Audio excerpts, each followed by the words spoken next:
Do you have two children? Yeah, three, actually. I Three. have two that I raised. Yeah. Yeah. And how do you talk about drugs with them?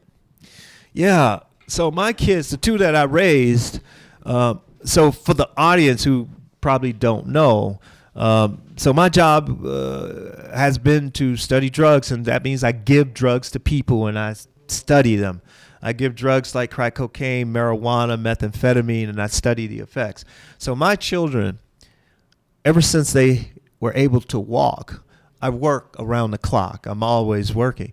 So one of the ways I spend time with my children is that I take them to work. So since they've been very little, they have seen me go give someone crack cocaine and study them. They've seen me give people marijuana, and we have had our conversations about drugs in that context. But, so it's not special. It's just what Dad does. It's not special. So I don't say, sons, we have to have a drug talk. That's not what we do.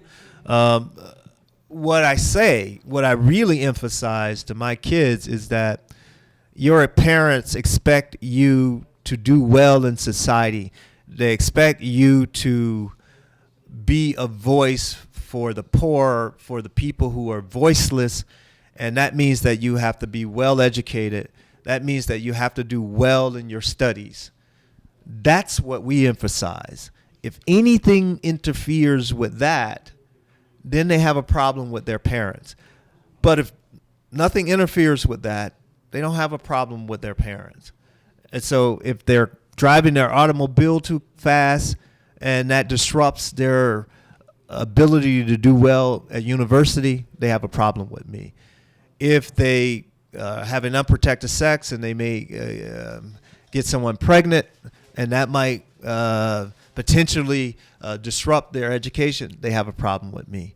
If they use drugs in a way that they are not doing well in school, they have a problem with me. But as long as as long as they are doing well in school and handling their responsibility, they have no problem with me.